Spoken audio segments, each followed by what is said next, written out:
ఈరోజు పరిశుద్ధాత్మ దేవుడు చక్కనైనటువంటి అద్భుతమైనటువంటి మాటను మనకు ఈరోజు సిద్ధపరిచి ఉన్నారు. ఏమండి, మన హృదయాల్లో ఆ మాటలు మనం స్థిరపరచుకొని మన యొక్క దైనందిన జీవితాల్లో వాటిని అనుసరించి సన్మార్గంలో నడవటానికి మన జీవితాలను సిద్ధపరచుకుందాం. చిన్న ప్రార్థన చేద్దాం. ప్రేమ కనికరం గల దేవా, నీకు వందనాలు, స్తోత్రాలు తండ్రి. చేరి వచ్చిన బిడ్డలు ప్రభా తండ్రి, దేవా నీ వాక్యమును మా కోసం ప్రభా దేవా బయలుపరచుకుండగా దేవా బిడ్డలు వినివారిగా ఉండకుండా ప్రభా నీ ఆత్మతో సంధింపబడి దేవా వాక్యంతో సంధించబడి నీ పరిశుద్ధాత్మ ప్రేరణతో ప్రభా ప్రతి ఒక్కరు కూడా ఇక్కడ శ్రద్ధగా మీ యొక్క సన్నిధిలో శ్రద్ధగా ఈ వాక్యం వినుచుండు వారిగా ఉండి హృదయములో స్థిరపరచబడి బ్రతుకులు సరిచేసుకొని మీకు ఇష్టలుగా జీవించే భాగ్యం దయచేయమని వేడుకొంచు దేవా. ఈ దీన దాసుని దేవా వట్టివాడు, జ్ఞానము లేనటువంటి వాడు, ఎన్నిక లేనటువంటి మీ సిలువు చాటును మరుగుపరిచి ఈ నోటిని మీ బూరగా వాడుకొని మీరు మహిమ ఘనత ప్రభావములు పొందుకోమని వేడుకొంచు. ఈ ప్రార్థన మీ ప్రియ కుమారుడు రక్షకుడు యేసు పరిశుద్ధనామమున అడిగి పొందుకొనుచున్నాను మా పరమ తండ్రి, ఆమేన్. హల్లెలూయా, హల్లెలూయా.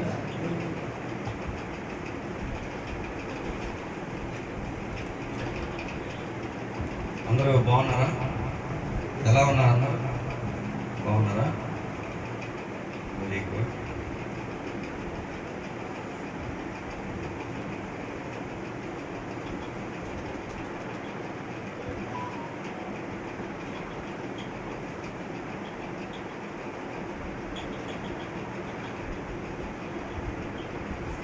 పాపం అంటే ఏంటండి? పాపం అంటే ఎవరు చెప్తారు? పాపం అంటే ఏంటి? గట్టిగా వాస్తవంగా బాగా చెప్తారు. ఆజ్ఞ అతిక్రమమే పాపం కదా. ఎవరి ఆజ్ఞ? దేవుని ఆజ్ఞ కదండి. దేవుని ఆజ్ఞను అతిక్రమిస్తే పాపం. ఎన్నో ఆజ్ఞలు దేవుడు మనకి ఇచ్చాడు. ఎందుకు ఇచ్చాడు? మన జీవితాలను సరైనటువంటి మార్గంలో నడిపించుటకు ఆయన ఆజ్ఞలను అనుగ్రహించేవాడు. ఏమండి, ఆ ఆజ్ఞ అతిక్రమమే పాపం కదండి. అయితే ఈ పాపం అనేటువంటిది రెండు రకాలుగా చెప్పడం జరిగింది. ఎన్ని రకాలండి? రెండు రకాలు. ఒకటోది మరణకరమైనది పాపం, మరణకరమైనటువంటి పాపం. రెండవది మరణకరము కాని పాపం, మరణకరము కాని పాపం. అంటే ఈ పాపము ద్వారా వచ్చే జీతము మరణం. ఏమండి, పాపము ద్వారా వచ్చే జీతము మరణం. ఏ మరణము? భౌతికమైన మరణము. అందరము అది కామన్, జనరల్. అది అందరికీ అది కామన్. ఏది? కొద్ది సంవత్సరాలు ఈ భూలోకంలో ఉంటాము, తర్వాత చనిపోతాం. కానీ ఆత్మ మరణము రెండవ మరణం. దాని నుండి మనం తప్పించబడాలి. అందుకే ఆ మరణం నుండి మనం తప్పించబడాలంటే ఈ లోకంలో మనం చాలా దేవుని యందు భయభక్తులు కలిగి జీవించాలి. ఏమండి, అయితే మొదటి పాపం ఏంటిది? మరణకరము పాపం. రెండవది మరణకరము కాని పాపం. ఏమండి, 1 యోహాను 5వ అధ్యాయం. 1 యోహాను 5వ అధ్యాయం చూద్దాం. వాక్యంలో 1 యోహాను 5వ అధ్యాయం 15వ వచనము 16వ వచనం. 5, 15, 16 వచనాలు. మనం ఏమి అడిగినను ఆయన 1వ యోహాను తన 1వ యోహాను 5వ అధ్యాయము 15-16 చదువు ఒకసారి.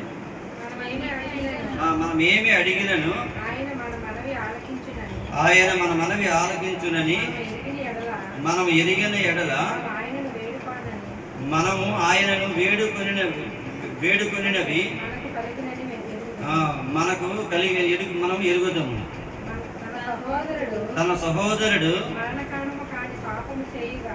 మరణకరము కాని పాపము చేయగా ఎవడైనను చూచిన ఎడల అతడు వేడుకొనును. అతని బట్టి దేవుడు మరణకరము కాని పాపము చేసిన వారికి జీవము దయచేయను. మరణకరమైన పాపము కలదు, అట్టి దాని గూర్చి వేడుకొనవలెనని నేను చెప్పుటలేదు.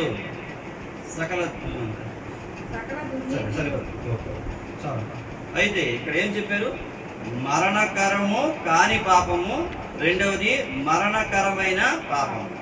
మరి మరణకరము కాని పాపము చేసిన వారికి జీవము దయచేయను. ఏమమ్మా? మరణకరము కాని పాపము చేసిన వారికి జీవము దయచేయను అంటే అక్కడ అర్థం ఏంటి అంటే పాపం చేస్తే జీవం వచ్చేస్తని కాదు. అంటే ఆ మరణకరము కాని పాపము చేసినప్పుడు వాడు క్షమించబడతాడు. అంటే దేవుణ్ణి ప్రాధేయపడితే క్షమించబడతాడు. ఏమండి? కొంచెం దేవుడు క్షమిస్తాడు అన్నమాట. క్షమించే అవకాశం ఉంటుంది కొంత. ఏమండి? అది ఎలా అనేది తర్వాత వాక్యంలో చూద్దాం. మరి మరణకరమైనటువంటి పాపం ఏం లేదు, క్షమాపణ లేదు. వాడు ఎక్కడ కావాల్సి ఉంటుంది? అగ్నిగుండంలో పడవలసి ఉంటుంది. ఆ ఆత్మ మరణం నుండి, అందుకే జీవము ఉందని చెప్పాడు కదా, జీవము దయచేయును. ఇది జీవము దయచేయును. అయితే రెండు పాపాల గురించి ఈరోజు పరిశుద్ధాత్మ దేవుడు మనతో మాట్లాడుతున్నాడు. ఏమండి? అందరూ శ్రద్ధగా ఆలకిద్దాం. ఈ మరణకరమైన పాపం ఎలా ఉంటుంది అంటే, ఈ మరణకరమైన పాపము చేసినప్పుడు ఇంకా ఏమని చెప్పారు ప్రభు? అట్టి వాడిని గురించి వేడుకొనవలనని నేను చెప్పట్లేదు.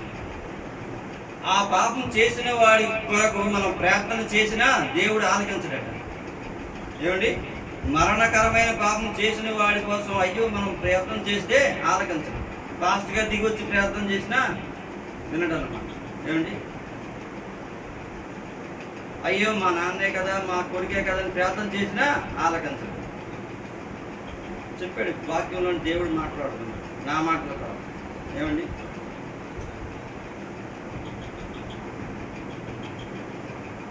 అయితే ఈ మరణకరమైన పాపము ఎలా ఉంటుంది అంటే, దేవునికి ఆ వ్యక్తికి ఉన్న సంబంధం పూర్తిగా తెగిపోతుంది. ఎప్పుడైతే మరణకరమైనటువంటి పాపం చేస్తే దేవునికి ఆ వ్యక్తికి ఉన్నటువంటి సంబంధం ఏమవుతుంది?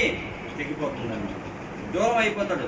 దేవుని యొక్క సహవాసానికి, దేవుని యొక్క అనుగ్రహానికి దూరం అయిపోతాడు అన్నమాట. ఏమండి? అలాగే ఆత్మకు దేవునితో శాశ్వతంగా, మరి దేవుని యొక్క ఆత్మకు శాశ్వతంగా ఏమవుతుంది? దూరం అయిపోతుంది. ఏమండి? అలాగే ఈ పాపం ఎలా ఉంటుందంటే, సాహసించి తెగించి చేయడం అన్నమాట. అంటే అందరూ చేస్తున్నారులే, మనము చేసేద్దాం, చదువుతున్నారైనా కులంతో గోవిందం అన్నట్టు అలాగనమాట. అంటే సాహసించి తెగించేస్తారు అనమాట. అంటే మనస్సాక్షిని తెగించి చేయడం అన్నమాట. ఏం పర్లేదులే, ఏముంది, దేవుడు చూస్తుందా ఏంటి?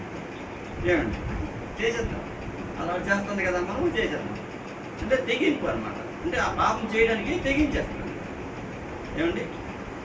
అలాగే సాహసించడం, ఆ పాపం కోసం ఇంకా అన్నీ విడిచిపెట్టేస్తాం, సిగ్గు ఇవన్నీ విడిచిపెట్టేసి సాహసించి చేయడం అన్నమాట.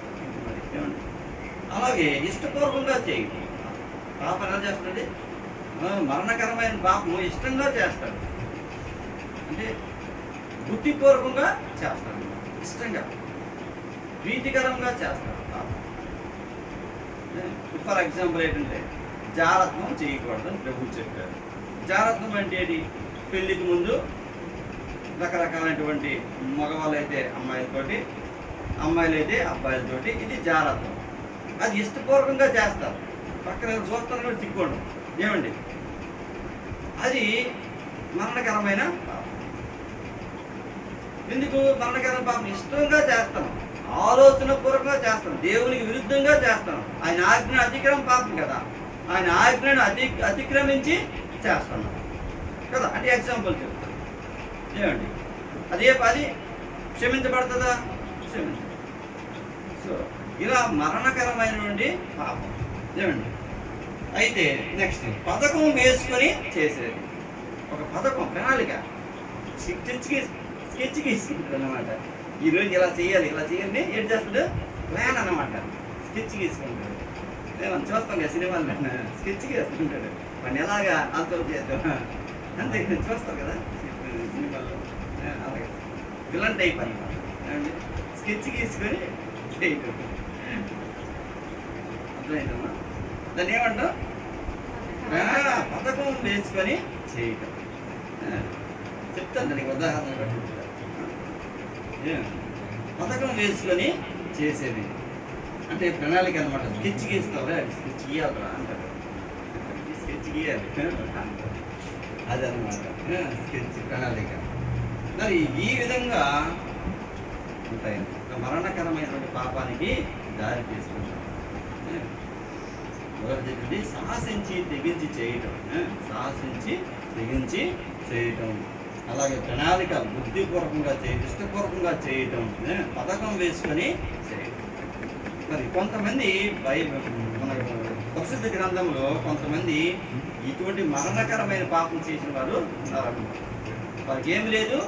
క్షమాపణ లేదు. వారికి క్షమాపణ లేదండి.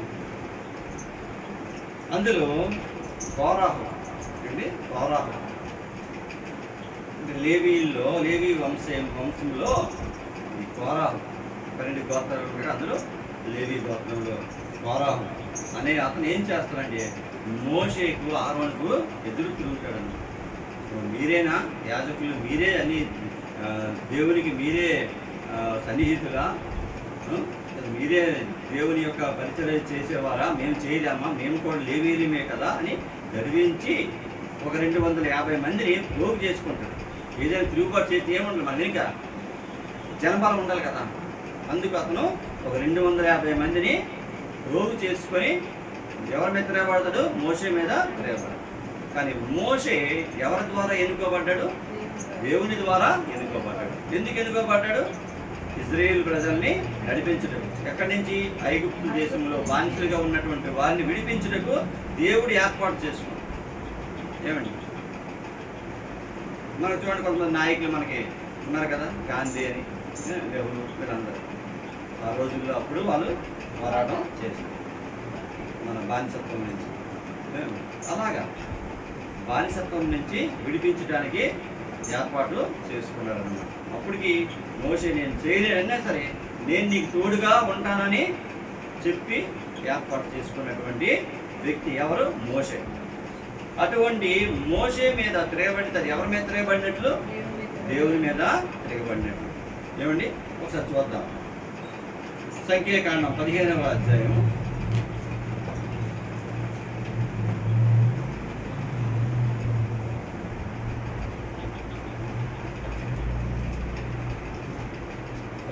అధ్యాయం 30-31.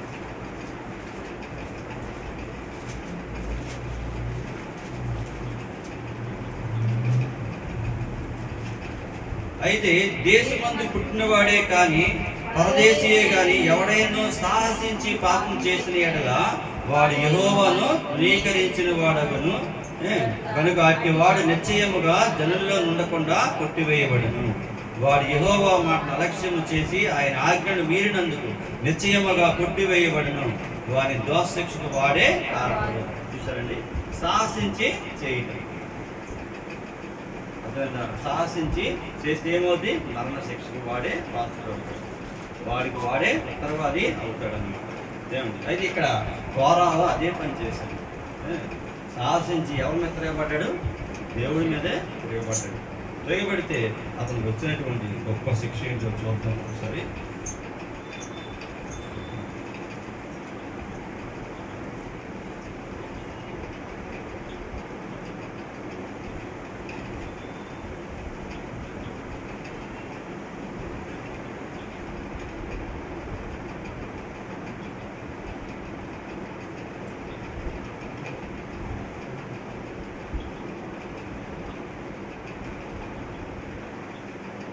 అతనితో పాటు ఉన్నటువంటి 250 మంది, అలాగే అతనితో ఇంకా ఉన్నటువంటి వారు దాతాను, అభిరాము, వాళ్ళతో ఉన్నటువంటి వ్యక్తులు అన్నమాట. వీరందరికీ ఏమైందంటే నేల విడిచి మొత్తం అందరినీ కూడా అంటే ఒక నేల విరవడం అంటే భూకంపం దగ్గర మొత్తం అంతా విడిపోయి మొత్తం అందరినీ కూడా మింగివేసింది అనమాట. నేల ఏం చేసింది? మింగివేసి. చూద్దాం ఆ వాక్యం ఒకసారి. 31వ వచనం, 16వ అధ్యాయం 31వ వచనం. అతడు ఆ మాటలని చెప్పి చాలించిన వెంటనే వారి క్రింద నేల నెరవిడిచెను. భూమి తన నోరు తెరచి వారిని, వారి కుటుంబములను, కోరాహు సంబంధులందరినీ, వారి సమస్త సాంపత్యం మింగివేశాను. చూసారండి ఎటువంటి శిక్ష వచ్చిందో వాళ్ళకి. అంటే వేరే కోరాహు కూడా దేవుడు అప్పగించాడు ఒక పని. ఆ పనిని చేసుకోవాలి. దేవుడు ఏ పని అప్పచెప్తే అది చేసుకోవాలి. దేవుడి ఇప్పుడు మందిరంలో మనం ఉంటాం. మందిరంలో కుర్చీలు తీయడం అనేది పరిచర్య. తన పరిచర్య చేసుకుంటే మంచిదే. మందిరంలో పరదాలు తీయడం అని ఎలా అక్కడ ఉంటాయి మందిర పరిచర్య. అది ఏ పని అయితే ఆ పని చేసుకోవడమే. ఏమండి, అంతేగాని దేవుడు అప్పగించిన పని దానిని దాటి వెళ్ళకూడదు. ఆ పరిధి దాటి వెళ్ళకూడదు. కోరాహు దేవుడు అప్పగించిన పని దానిని దాటి వెళ్ళాడు అన్నమాట. ఏమండి, అహరోనుకి అలాగే మోషేకి అప్పగించిన పనిని వారు చేసే పనికి విరుద్ధంగా వీళ్ళు వెళ్ళారన్నమాట. వెళ్ళినప్పుడు ఈ కోరాహు 250 మందిని అగ్నితో కాల్చివేయబడ్డారు. వారు వీళ్ళు దాతాను, అభిరాము, వీళ్ళ కుటుంబాలన్నీ కూడా నేల విరిచి మొత్తం అందరూ కూడా భూమి మింగివేసిందన్నమాట. అందరూ కూడా భూగర్భంలో కలిసిపోయారు. అటువంటి ఘోరమైనటువంటి శిక్ష వాళ్ళు పొందారన్నమాట. ఏమండి, అది కోరాహు విషయంలో జరిగినటువంటిది. మరి దేవునికి విరుద్ధంగా వాళ్ళు ప్రవర్తించారు. ఏమండి, కనుక అది ఏ పాపం? అది మరణకరమైనటువంటి పాపం. వెంటనే వాళ్ళు శిక్షను పొందుకున్నారు. అలాగే ఆకాన్. ఏమండి, ఎవరండి? ఆకాన్. యెహోషువ గ్రంథము 6వ అధ్యాయము, యెహోషువ గ్రంథము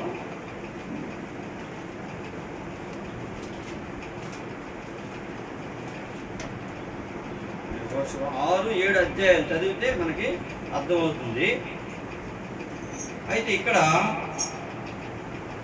యెరికో పట్టణం, యెహోషువ నాయకత్వంలో యెరికో పట్టణం స్వాధీనపరచుకొని అక్కడ ఆ పట్టణాన్ని స్వాధీనపరచుకున్న తర్వాత అక్కడ ఉన్నటువంటి ధనము, బంగారం ఇవన్నీ కూడా గెలిచిన తర్వాత వీళ్ళంతా తెచ్చుకుంటారు అన్నమాట యాక్చువల్గా. కానీ ప్రభు ఏం చెప్పారంటే ముందుగా చెప్పారు, ఆ పట్టణంలో ఉన్నదంతా కూడా నాది, మీరెవరు కూడా దాన్ని ముట్టడానికి లేదని చెప్పారన్నమాట. ఒక ఆజ్ఞ ఇచ్చారన్నమాట. దానిలో అది శపించబడినటువంటిది మీరెవరో కూడా ముట్టకూడదని చెప్తారనమాట. చెప్పినప్పుడు వీరేం చేస్తారంటే అందులో ఇజ్రాయేల్ ప్రజల్లో ఉన్న ఆకాన్ అనేటువంటి వాడు ఆశించి అక్కడ బంగారాన్ని, ఒక సేనార వస్త్రాన్ని అన్నీ కూడా దాచుకుంటాడనమాట. తన గుడారంలో దాచుకుంటాడనమాట, భూమి కింద దాచుకుంటాడు. కానీ వాళ్ళు నెక్స్ట్ యుద్ధానికి వెళ్ళేటప్పుడు, యుద్ధానికి వెళ్ళినప్పుడు వాళ్ళు ఓడిపోతారన్నమాట. ఓడిపోయినప్పుడు ఎందుకు ఇలా ఓడిపోయామని, ఎందుకంటే ప్రభు దగ్గరుండి వాళ్ళకి విజయాన్ని ఇస్తున్నప్పుడు మరి ప్రభు దూరం అవుతారు. దూరమై ఏమైతే అక్కడ ఓడిపోతాడు అనమాట. అప్పుడు యెహోషువ ప్రార్థన చేస్తాడు, ఏడుస్తాడు అనమాట, ఎందుకు ఇలా అయ్యిందని. అప్పుడు విషయం చెప్తారు, ఇదిగో మీలో ఒకటి నేను చెప్పినటువంటి ఆజ్ఞకు వ్యతిరేకంగా వెళ్ళి చేయొద్దని పని చేశాడని చెప్తారు. అది ఎవరు? అతను ఆకాన్. మరి అతనికి జరిగినటువంటి శిక్ష ఘోరంగా ఉంటుంది. అతన్ని రాళ్ళతో కొట్టి అతను రాళ్ళు కుప్పలో ఉంచి కాల్చేస్తారనమాట, సజీవ దహనం చేసేస్తాడు. కానీ ఆ విధంగా ఆ వ్యక్తి చనిపోతాడు. అంటే దేవునికి విరుద్ధంగా అతని ఆజ్ఞకు వ్యతిరేకంగా చేసినప్పుడు దేవుడు క్షమించడు అనమాట. ఏమండి, అది కూడా మరణకరమైనటువంటి పాపంగా గుర్తించారు. ఏమండి, ఆకాను. రెండో వ్యక్తి ఎవరండి? ఆకాను. అది యెహోషువ గ్రంథం 6-7 అధ్యాయాలు చదివితే ఇంటికి వెళ్ళి చదవండి, చదివితే మీకు అర్థమవుతుంది అతను ఏం చేశాడనే విషయం మీకు తెలుస్తుంది అనమాట. ఏమండి,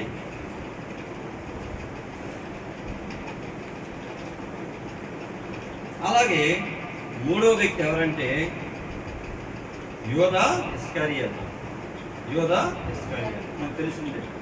ప్రభుతో సన్నిహితంగా ఉండి ఆయన శిష్యుల్లో ఒకడైనటువంటి యోధా ఇస్కరియోతు ఏం చేస్తాడు? నమ్మించి మోసం చేస్తాడు. ఏమండి, నమ్మించి మోసం చేస్తాడు. పరిసయ్యులు శాస్త్రులతో చేయి కలిపి ప్రభుని అమ్మడానికి ఒక ప్రణాళిక సిద్ధపరచుకుంటాడు. ఎప్పుడు సమయం దొరుకుతుందా అని ఒక ప్రణాళిక సిద్ధపరచుకుంటాడు. చెప్పాను కదా, ప్రణాళిక సిద్ధపరచుకునేటువంటి ధోరణి అనమాట, ఆలోచన. అది కూడా దేవునికి ఇష్టము లేనటువంటి. ఏమండి, 30 వెండి నాణేలకి అమ్మేస్తారన్నమాట. చూద్దాం వాక్యం. మత్తయి 26వ అధ్యాయము. మత్తయి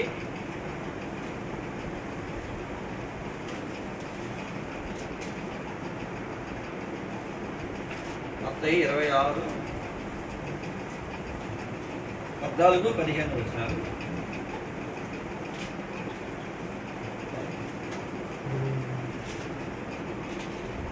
మత్తయి 26:14.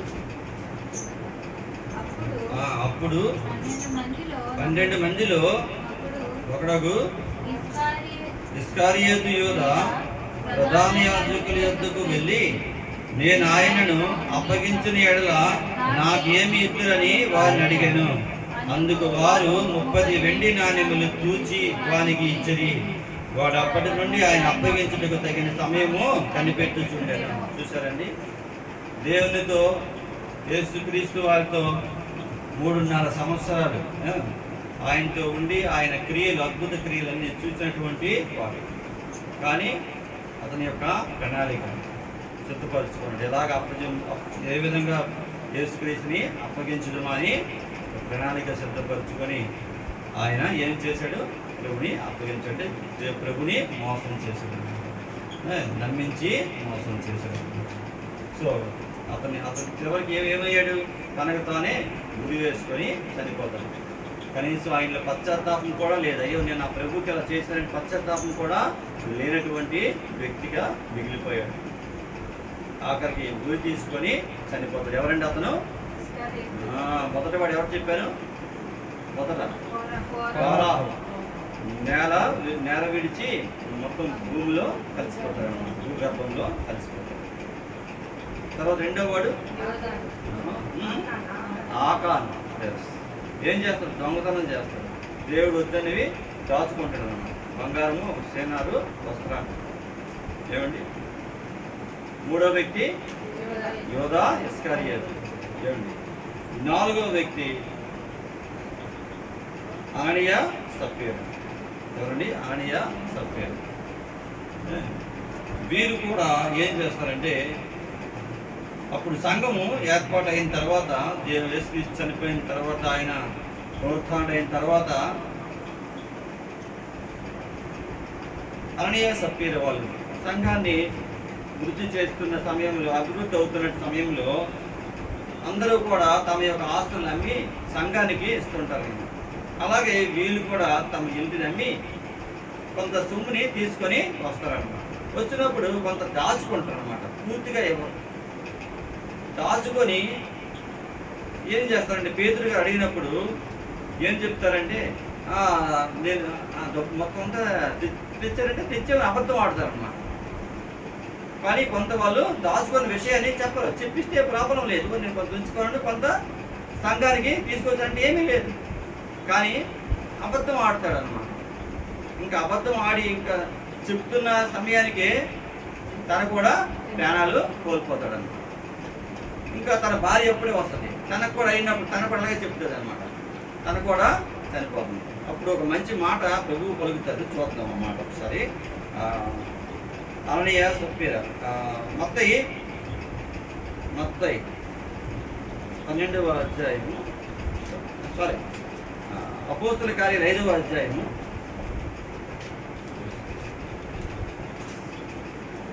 అపోస్తుల కార్యాలు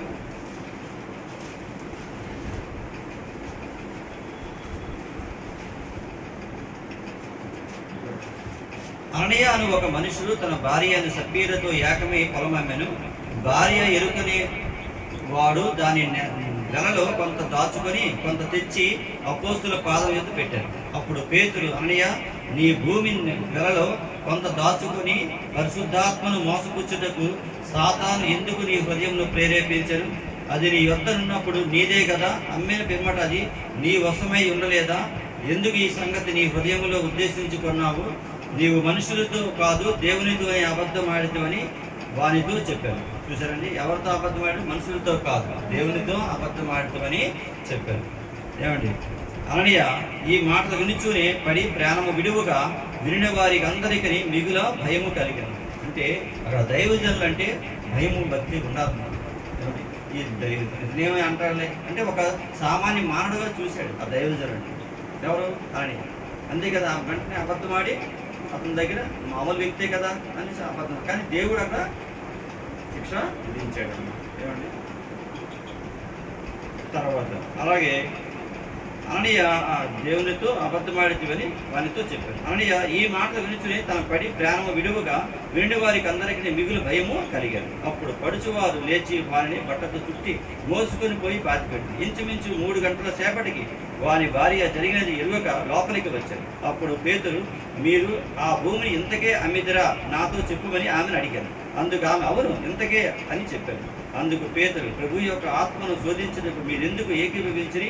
ఇదిగో నీ పెనిమిటి పాతిపెట్టిన వారి పాదములు వాకిటనే ఉన్నవి, వారు నిన్నును మోసుకొని పోవద్దని ఆమెతో చెప్పారు. వెంటనే ఆమె అతని పాదముల యొద్ద పడి ప్రాణము విడిచాను.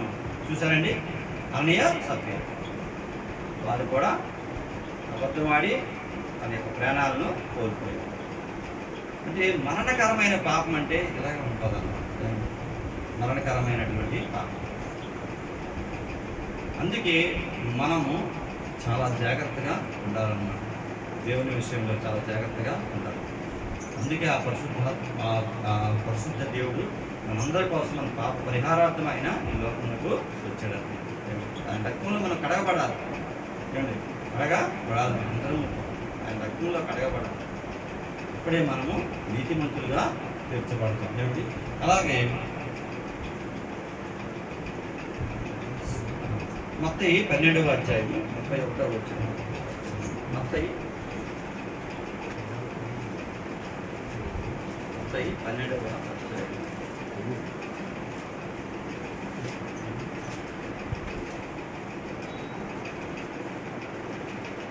అధ్యాయం 31వ వచనం. కాబట్టి నేను మీతో చెప్పినది ఏమనగా, మనుషులు చేయు ప్రతి పాపమును దూషణయు వారి క్షమించబడును, కానీ ఆత్మ విషయమైన దూషణకు పాప క్షమాపణ లేదు. అక్కడ పేతురు గారు ఏం చెప్పారు? మీరు ఎందుకు ఆత్మను, పరిశుద్ధాత్మను మీరు ఎందుకు మోసపుచ్చుతారన్నారు? చూసారా, పరిశుద్ధాత్మను మీరు ఎందుకు మోసపుచ్చుతారు? సో పరిశుద్ధాత్మని మోసపుచ్చితే వారికి క్షమాపణ కూడా లేదని ప్రభువు చెప్తున్నారు అన్నమాట. ఏమండి, ఉంటుంది నెక్స్ట్ వచనంలో కూడా ఉంటారు. మనిషి కుమారునికి విరోధంగా మాట్లాడిన వానికి పాపక్షమం కలుగుతాయి, కానీ పరిశుద్ధాత్మ విరోధముగా మాట్లాడేవానికి ఈ యుగమందైనను రాబోయే యుగమందైనను పాపక్షమాపణ లేదు. పరిశుద్ధాత్మ దేవునికి విరోధముగా వాళ్ళు చేసినటువంటి పాపానికి వాళ్ళు శిక్షను అనుభవించడం జరిగింది. అలాగే సౌలు, ఏమండి, సౌలు కూడా తను కూడా మరణకరమైనటువంటి పాపం ద్వారా శిక్షను పొందుకున్నాడు. 1వ సమూయేలు గ్రంథము 13వ అధ్యాయము 1వ సమూయేలు గ్రంథం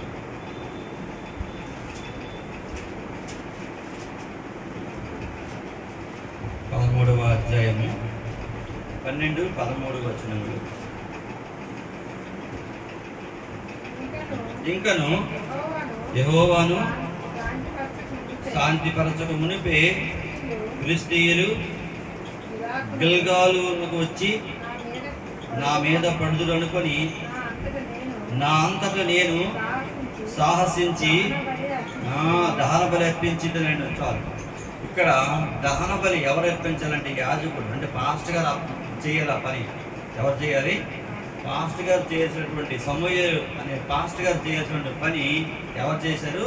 రాజు అయినటువంటి సౌలు చేశాడు. సౌలు పని ఏంటి? రాజు.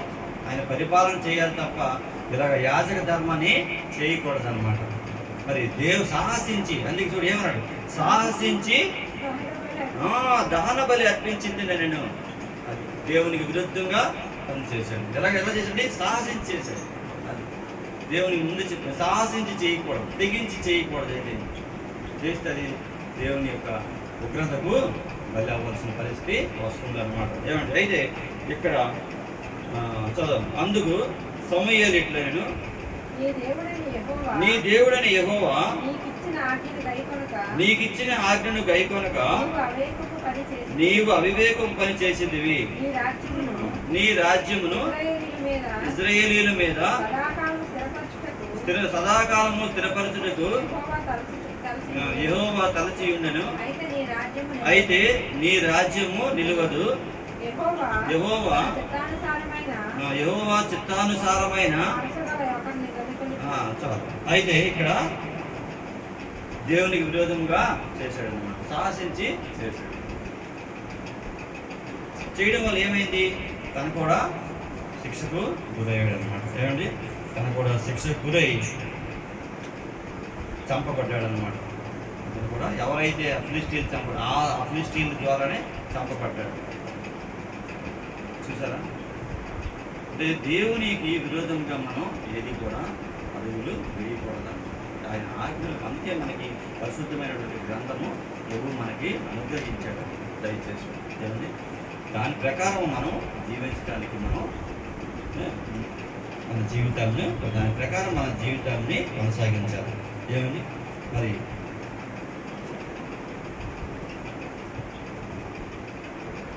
మరి ఈ విధంగా మనం సాహసించి మన యొక్క సంఘంలో మనం క్రైస్తవులుగా ఉండి దేవునికి విరోధంగా మనం ఎన్నో పాపాలు చేస్తూ ఉంటాం. ఏమిటి? అలా చేయకుండా ఇప్పుడు మనం చూసాం చాలామంది దేవునికి విరుద్ధంగా ఏ విధంగా పాపం చేసి వాళ్ళ జీవితాలను దేవుని ఉగ్రతకు బలయ్యారు అనే విషయం మనం గ్రహించాం. మరి మరణకరము కాని పాపం ఏంటో మనం చూద్దాం. మరణకరము కాని పాపం.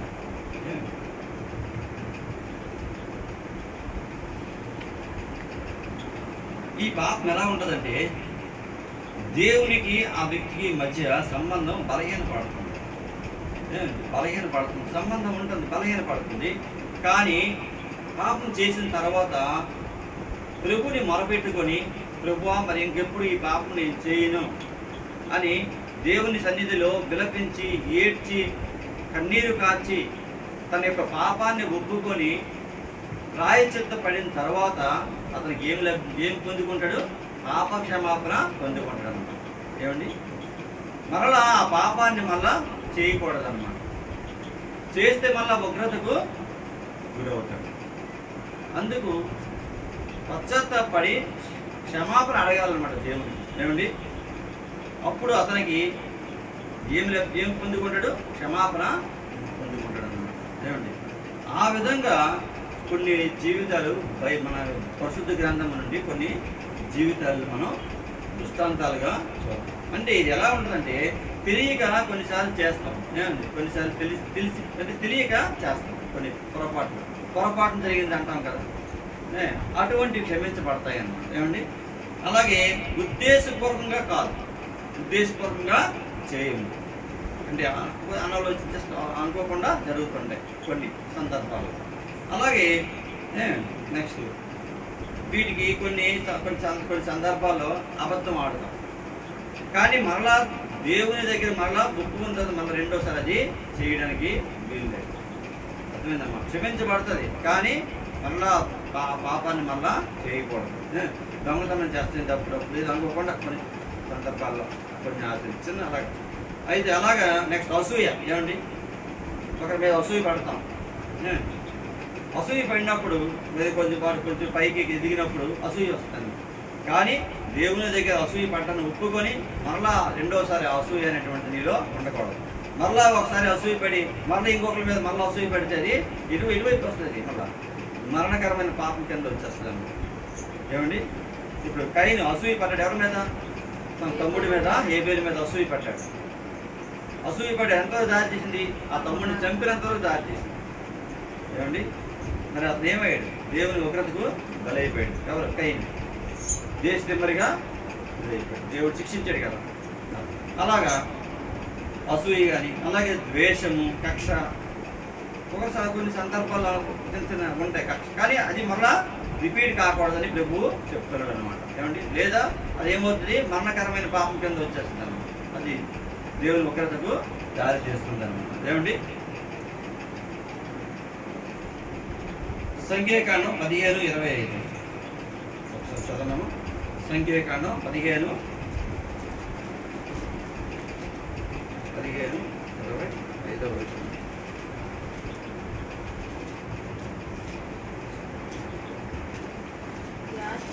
యాజకుడు ఇజ్రాయేలీయుల సర్వ సమాజము నిమిత్తము ప్రాయశ్చిత్తము చేయవలెను, తెలియకయే చేసెను కనుక క్షమించబడును.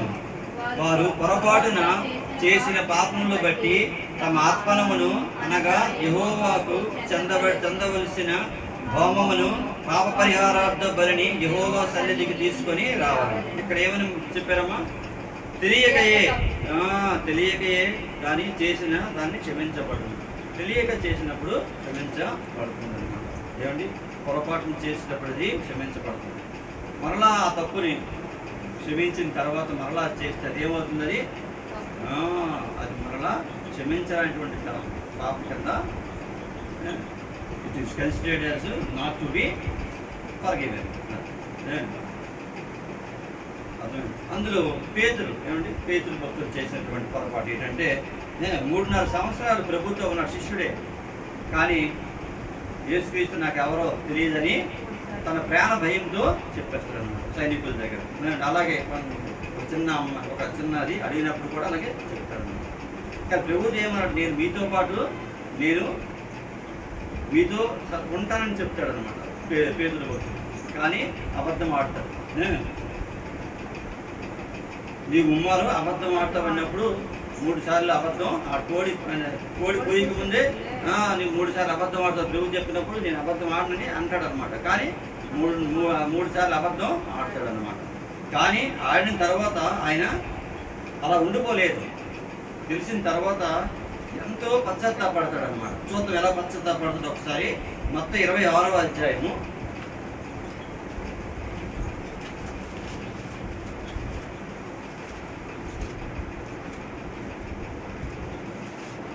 మత్తయి 26వ అధ్యాయము 75వ వచనం చూడండి. 75వ వచనం. కనుక కోడి కూయక మునుపు నీవు నా నెరుగవని ముమ్మారు చెప్పేదవని యేసు తనతో అనిన మాట పేతురు జ్ఞాపకం తెచ్చుకొని వెలుపలికి పోయి సంతాపపడి ఏడ్చెను. ఎంతో దుఃఖపడి ఏడ్చాడు. అదేంటి ప్రభు కోరుకుంటాడు. ఏమండి, పాపం చేసిన తర్వాత ప్రభు సన్నిధిలో అలా ఏడ్చి ప్రభువా నేను పాపం చేశాను ఒప్పుకొని విలపించి తన పశ్చాత్తాపడినప్పుడు దేవుడు ఏం చేస్తాడు? క్షమిస్తాడనమాట. అందుకే పేతురుని క్షమించాడు అనమాట. క్షమించి తను చూడండి, అంత అబద్ధమైనటువంటి పేతురు ఎంత ధైర్యంగా తన ప్రాణాలు కూడా ప్రభు కోసం సమర్పించుకున్నాడు. ఎలా సమర్పించుకున్నాడు? ప్రభువుకి సిలువ వేస్తే అతనికి కూడా సిలువ వేశాడు. కానీ ఎలాగో నేను యేసుక్రీస్తు అంతా యోగ్యుడిని కాదు నేను, నన్ను తలక్రిందులుగా సిలువ వేయనని తలక్రిందులుగా సిలువ వేయించుకొని చనిపోతాను. ప్రభువు కోసం అంతగా నిలబడినటువంటి వ్యక్తి అన్నమాట. ఏమండి, అంత గొప్ప వ్యక్తి. ఎలా మారాడు? ఒకసారి 3 సార్లు అబద్ధం ఆడాడు, కానీ జీవితంలో మళ్ళా అటువంటి తప్పు మళ్ళీ చేయలేదు, ఏ తప్పు చేయలేదు. అందుకే ప్రభువు క్షమించి ఆయన్ను అంతగా ఎన్నుకొన్నాడు అన్నమాట. ఏమండి, పేతురు గారు అంటే అతను పెద్దగా ఎన్నుకున్నాడు అనమాట. ఆయన వయసులో కూడా పెద్దవాడు, అందరికన్నా శిష్యుల కంటే ఆయన పెద్దవాడు. ఏమండి, ఆ విధంగా పశ్చాత్తాపడాలన్నమాట, దుఃఖపడాలి. నేను పాపం చేశానటువంటి ఒక పశ్చాత్తాపం కలిగి ఉండాలన్నమాట. హృదయము విరగాలన్నమాట. అందుకే విరిగిన హృదయం నేను అలక్ష్యము చేయనని ఉంటారన్నమాట. విరిగిన హృదయాన్ని నేను అలా 51. అందుకే అంతగా ఆయన పశ్చాత్తాపడ్డాడు. ఏమండి, అలాగే నెక్స్ట్ ఎవరంటే పౌలు. ఏమండి, పౌలు అపోస్తులుగా 8వ అధ్యాయం అంతా కూడా పౌలు గురించి ఉంటుంది. అయితే 1వ తీమోతి 1వ తీమోతి 1వ అధ్యాయము 1వ తీమోతి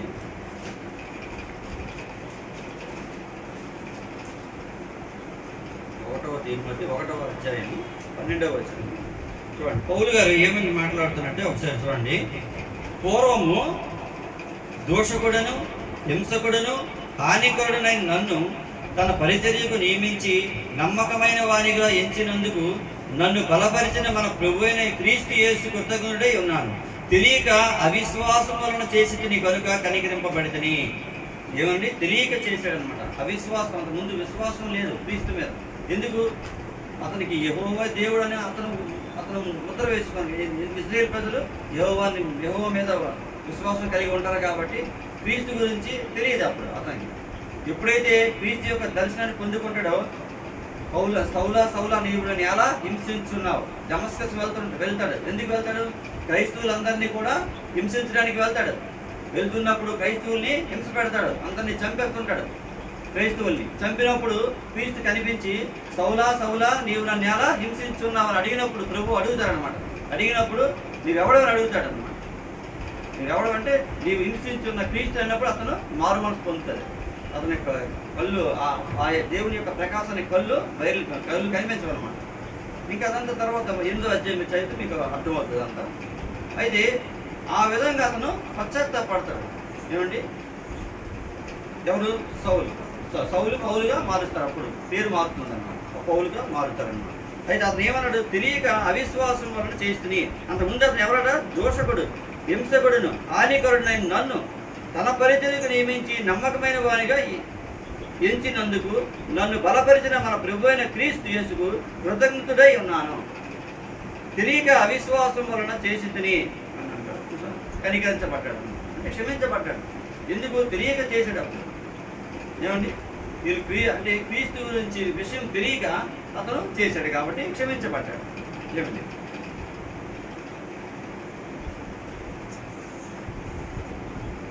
తర్వాత యోనా భక్తుడు. ఏమండి, యోనా అతను కూడా అవిధేయత. ఏమండి, అవిధేయత క్షమించబడ్డాడు. ఎలా క్షమించబడ్డాడు? అతనికి ప్రభు ఏం చెప్పారు?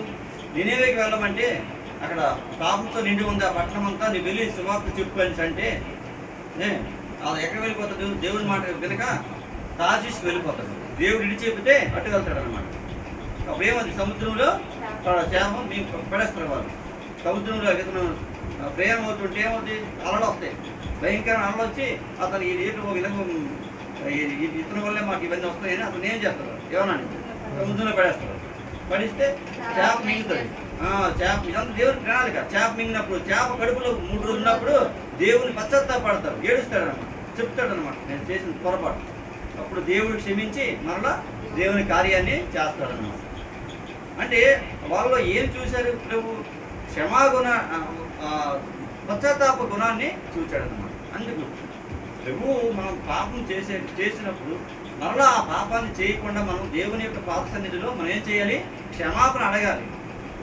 మరలా ఆ పాపం నేను చేయను అనేటువంటి ఒక స్థిరమైన మనస్సు కలిగి ఉండాలి. అంతేగాని మరలా అదే క్షమిస్తారు కదా దేవుడు అని మరలా పాపం చేసి క్షమిస్తాడు ఎవరైనా? మనమైనా సరే మొదటిసారి పిల్లలు ఏం తప్పు చేస్తే త్వరగా అంటాం, రెండోసారి అంటే మూడోసారి ఏమవుతుంది, లాగి లంపగా పడతాం. ఏమండి, మనుషులమే అలాగే ఉన్నప్పుడు ప్రభు అయినటువంటి సృష్టికర్త ఎలా ఉంటుంది, ఇంకా ఉగ్రత ఎలా ఉంటుంది? అదే అందుకు ఒకసారి క్షమించబడిన మనం రెండోసారి ఆ తప్పు చేయకుండా మనం జాగ్రత్త పడాలన్నమాట. లేదంటే అది ఎటువంటి దారి చేస్తుంది, మరణకరమైనటువంటి పాపం కింద వస్తుంది అని. అప్పుడు ఇంకా రెండవ మరణానికి మనం సిద్ధపడి ఉండవలసిందే. ఏమండి, అలాగే దావీదు భక్తుడు కూడా ఏమండి, దావీదు ఏం చేశాడు మనకు తెలుసు కదా. ఆయన యుద్ధానికి వెళ్లకుండా మేడం పై తిరుగుతుండి అమ్మాయి స్నానం చేస్తుంటే చూసి మోహించి అమ్మాయిని వ్యభిచారం చేస్తాడు. ఇంత రాజు కానీ ఆయన పశ్చాత్తాపడతాడు. నాతాన ప్రవక్త అతని దగ్గర వచ్చినప్పుడు నువ్వు చేసింది తప్పు అని చెప్పినప్పుడు సరిదిద్దుకుంటాడు. ఓహో నిజమే, నేను ఎంత తప్పు చేశానని ప్రవక్త వచ్చినప్పుడు ఆయన చెప్పిన మాట విధేయించి ఓహో నేను ఇంత తప్పు చేశానని విలాపించి ఏడ్చి తను ఆ దేవుని యొక్క క్షమను పొందుకుంటాడు అనమాట. ఏమండి, చూద్దాము. కీర్తన 51 అతను చదివితే మీకు అంత అర్థమవుతుంది. కీర్తన 51 అతను ఎంతగా ఏడ్చాడనేటువంటి ఆయన బాధ అంతా కూడా అక్కడ వ్యక్తపరుస్తాడు అనమాట. ఒక రెండు మాటలు చూద్దాం. 51వ కీర్తన చూడండి.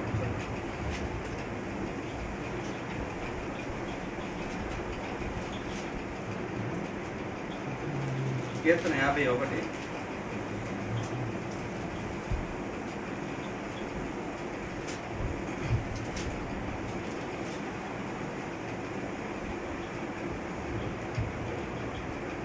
దేవా, నీ కృప చొప్పున నన్ను కరుణింపుము, నీ వాత్సల్య బాహుల్యం చొప్పున నా అతిక్రమను తుడిచివేయము. నా దోషం పోవు నన్ను బాగుగా అడుగుము, నా పాపం పోవు నన్ను పవిత్రపరచుము. నా అతిక్రమములు నాకు తెలిసే ఉన్నవి, నా పాపం ఎల్లప్పుడూ నా ఎదుట ఉన్నది. ఇంకా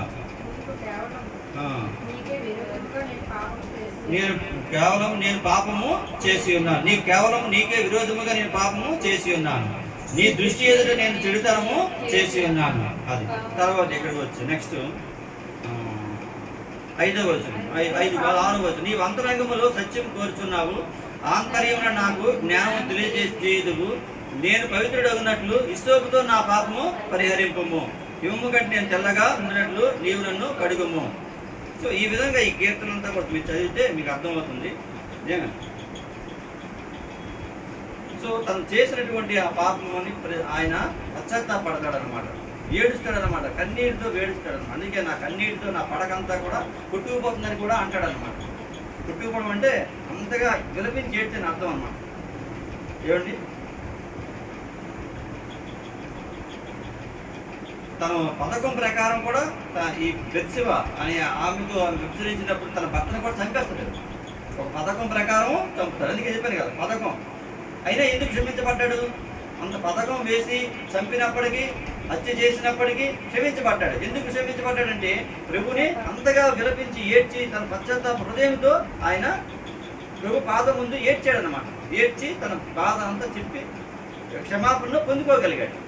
ఏమండి, మళ్ళీ ఆ తప్పు చేయలేదు. చూడండి, ఆ తప్పు మళ్ళీ చేయలేదంటే 1వ రాజుల గ్రంథం 1వ రాజుల గ్రంథం చేయండి ఒకసారి.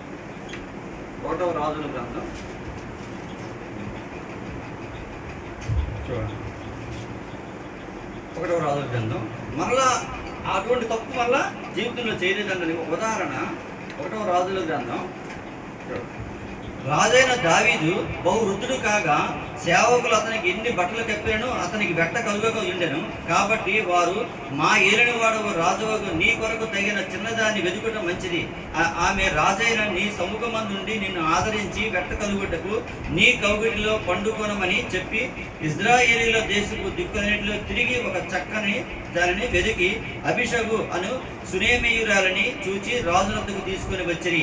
ఈ చిన్నది బహు చక్కనిదై ఉండి రాజును ఆదరించి ఉపచారము చేయించును, కానీ రాజు దానిని చూడలేదు.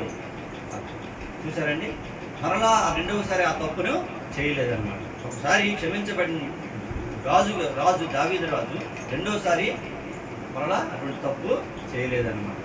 ఏమండి, ఇక్కడ క్లియర్గా మనకి తెలుస్తుంది. ఆయన యొక్క స్థిరమైనటువంటి మనస్సు ఏంటనేది మనకి అర్థమవుతుంది. ఏమండి, అలాగే సంసోన్. ఏమండి, సంసోన్ సంసోను కూడా తను దేవునితో ప్రతిష్ఠించబడినటువంటి వ్యక్తి. అటువంటి వ్యక్తి కూడా పాపానికి లోపడిపోతాడు, ఒక వేసితో లోపడతాడు. చూద్దాం ఒకసారి. అయినా దేవుని యొక్క క్షమ పొందుకుంటాడు అన్నమాట. ఒకసారి న్యాయాధిపతులు 13వ అధ్యాయము, న్యాయాధిపతులు తర్వాత 14వ అధ్యాయం మొదటి వచనం. సంసోను తిమ్నాతునకు వెళ్ళి తిమ్నాతులో ఫిలిష్తీయుల కుమార్తెల్లో ఒకటే చూచెను. అతడు తిరిగి వచ్చి తిమ్నాతులో ఫిలిష్తీయుల కుమార్తె ఒకతను చూచి తిని, మీరు ఆమెను నాకు ఇచ్చి పెళ్లి చేయవలని తల్లిదండ్రులు అనగా, అంటే ఇక్కడ దేవునికి విరుద్ధంగా చేస్తాడనమాట. ఏంటి దేవునికి విరుద్ధంగా చేస్తాడు? ఇజ్రాయేల్ ప్రజలు ఏంటంటే వాళ్ళ యొక్క గోత్రాన్ని పెళ్లి చేసుకోవాలి, వేరే అన్యులు చేసుకోకూడదు. కానీ ఇక్కడ ఫిలిష్తీయుల అమ్మాయిని చూస్తాడు, ఇక్కడ మోహిస్తాడు అనమాట. సో ఇది దేవునికి విరుద్ధమైనటువంటి పని. అలాగే ఇంకా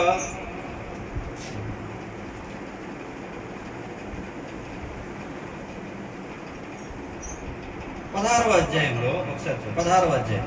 తర్వాత సంసోను గాజాకు వెళ్ళి వేశ్యనొకతను చూచి ఆమె యొద్ద చేరాడు. ఎక్కడ చేరాడండి? వేశ్య దగ్గర చేరాడు. బలవంతుడు, దేవుని యొక్క కృప వల్ల ఆయన ఫిలిష్తీయులకు వాళ్ళతో పోరాటానికి దేవుడు ఏర్పరచుకున్నటువంటి వ్యక్తి. అటువంటి వ్యక్తి, దేవునికి ప్రతిష్ఠితమైనటువంటి వ్యక్తి ఏమయ్యాడు? పాపంలో పడ్డాడు, వేశ్య దగ్గరికి వెళ్ళాడు. ఏమండి? అప్పుడు ఏమైంది చూడండి. నెక్స్ట్ తర్వాత పిమ్మట అతడు సోరేకు లోయలో ఉన్న దినీలను స్త్రీని మోహింపగా, అతను చేసే పాపం ఎలాంటివి? అన్ని మోహపు పాపాలు. ఏమండి? వేసితో ఉండడం. ఏమండి? ఇటువంటి పాపాలతో అతను ఉన్నప్పుడు ఏమైందో చూడండి ఒకసారి. 19వ వచనం. ఆమె తన తొడ మీద అతను నిద్రపుచ్చి ఒక మనుషుని పిలిపించి, అక్కడ ఉంచండి. తర్వాత నెక్స్ట్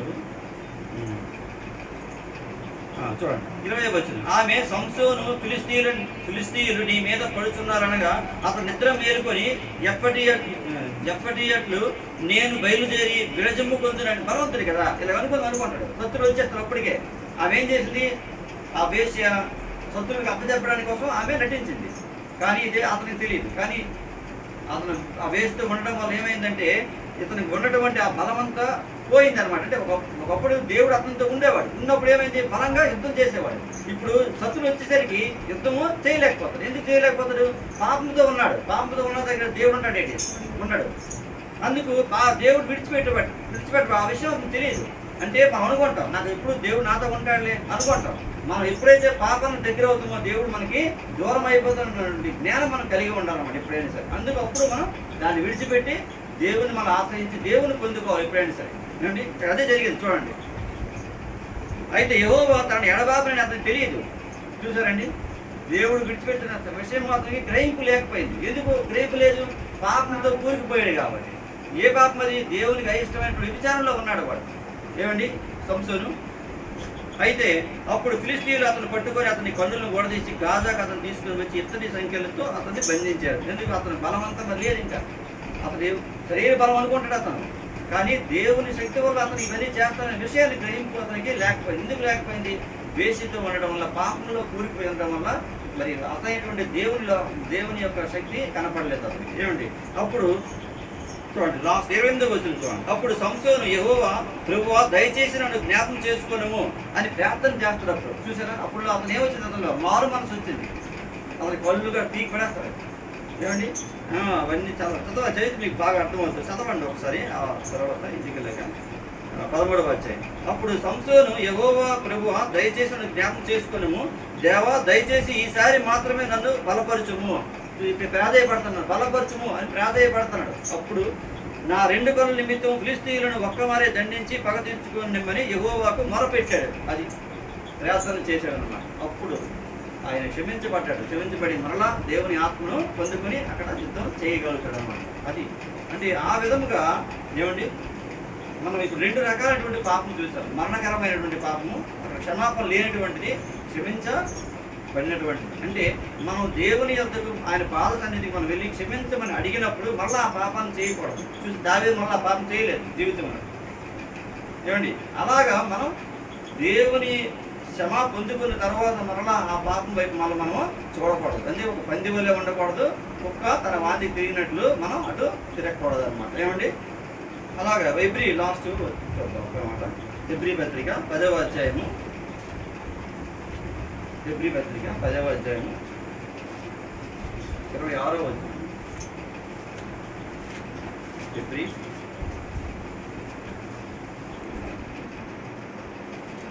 10వ అధ్యాయము 26వ వచనం.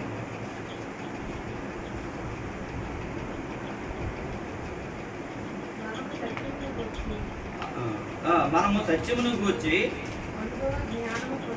అనుభవ జ్ఞానము పొందిన తర్వాత బుద్ధిపూర్వకముగా పాపము చేసిన ఎడల పాపమునకు బలి ఇకను ఉండదు, కానీ న్యాయపు తీర్పునకు భయముతో ఎదురు చూచుటయు విరోధులను దహింపబోవు తీక్షణమైన అగ్నియు లేక ఉండును. చాలు. నెక్స్ట్ ఏముంటుందండి ఇక్కడ అర్థమైంది వాక్యం. మన సత్యమును గూర్చి అనుభవ జ్ఞానము పొందిన తర్వాత మనం ఇప్పుడు దేవుని వాక్యం ద్వారా మనం కొన్ని మాటలు విన్నాం. అనుభవ జ్ఞానం వచ్చింది. వారి జీవితాలు ఈ విధంగా ఉన్నాయి, సంసోను జీవితం ఈ విధంగా ఉంది, దావీదు జీవితం ఈ విధంగా ఉంది. సో వీరు క్షమించబడ్డారు. సో మనము ఏ పావులో ఉన్నాం? మనం ఒకటి ఆకాను వర్గంలో ఉన్నామా ఏమండి, లేదా మనం దావీదు వర్గంలో ఉన్నామా అని మనం ఒకసారి విశ్వాసులుగా మనం బేరేజ్ వేసుకోవాలి. నా యొక్క పాపస్థితి ఏ విధంగా ఉంది? నేను దిగజారిపోయి ఉన్నానా? లేదు ఒకప్పుడు నేను ఏ విధంగా ఉన్నా? అజ్ఞానంలో ఉన్నాం. కానీ ఇప్పుడు మనం దేవుని యొక్క రక్తంలో కడగబడి ఉన్నామా? విశ్వాసులుగా మనం దేవుని యొక్క రక్తంలో కడగబడి ఉన్నాం బాప్తిస్మం ద్వారా. అయినప్పటికీ కూడా మనం ఏ విధంగా ఉన్నాం? మనం లోకం వైపు మనం ఉన్నామా, లేదా దేవుని యొక్క వెలుగులో ఉన్నామా అని మనం గమనిస్తూ మనకి ఈ మరణకరమైనటువంటి పాపం అంటే తెలిసింది. అదే అనుభవ జ్ఞానం. తెలుసుకున్నాం. ఇప్పుడు మరణకరమైన పాపం అంటే ఏంటి, మరణకరము కాని పాపం ఏంటో తెలుసుకున్నాం. ఆ భక్తులు ఏ విధంగా క్షమించబడ్డారు, ఇక్కడ ఉన్నటువంటి దేవుని విరోధులు ఏ విధంగా శిక్షించబడ్డారు అనే విషయం మనం తెలుసుకున్నాం. అనుభవ జ్ఞానం మనం పొందుకున్న తర్వాత చూడండి, పొందుకున్న తర్వాత బుద్ధిపూర్వకంగా పాపం చేసిన ఎడల దేవుని వాక్యం తెలుసు, దేవుడిచ్చే శిక్ష తెలుసు, ఇవన్నీ తెలిసి కూడా బుద్ధిపూర్వకంగా పాపం చేసిన ఎడల పాపములకు బలి ఇక ఉండదు. మరి ఇంకా క్షమాపణ బలి అంటే క్షమాపణ ఉండదు. ఇంకా ఏమండి బుద్ధిపూర్వకం చేస్తే ఏముండదు? క్షమాపణ ఉండదు. ఇది నా మాటలుగా ప్రభువు మాటలు. ఏమండి న్యాయపు తీర్పునకు దేవుడు రాకడొచ్చినప్పుడు ఏమండి అప్పుడు దేనికి సిద్ధంగా ఉండాలి? భయముతో ఎదురు చూచుటయు. మరి పాపం చేస్తే ఏముంది? భయముతో ఎదురు చూచుటయు విరోధులను దహింపబోవు తీక్షణమైన అగ్నియు ఇక ఉండును. వారు ఎక్కడ నిత్య శిక్షకి గురవుతారు అన్నమాట. అక్కడ అగ్ని ఆరదు, పురుగు చావదు. అర్థమైందండి? మనం ఏ విధంగా జీవితంలో మనం ఏ విధంగా ఉండాలి? మనం ఇప్పుడు దేవుని యొక్క రక్తంతో కడగబడినటువంటి మనం ఏ విధంగా అనుభవ జ్ఞానంతో మనం పాపం చేయకుండా ఎటువంటి మరణకరమైనటువంటి పాపం కానీ ఏ పాపం కూడా బుద్ధిపూర్వకంగా ఒక ప్రణాళికాబద్ధంగా ఏ పాపం కూడా చేయకుండా మనందరము కూడా దేవుని యొక్క రాకడకు సిద్ధపడి జీవించుదుము గాక. అట్టి బ్రతుకు ప్రభు మనకు అనుగ్రహించును గాక. ఆమేన్. హల్లెలూయా, హల్లెలూయా, హల్లెలూయా.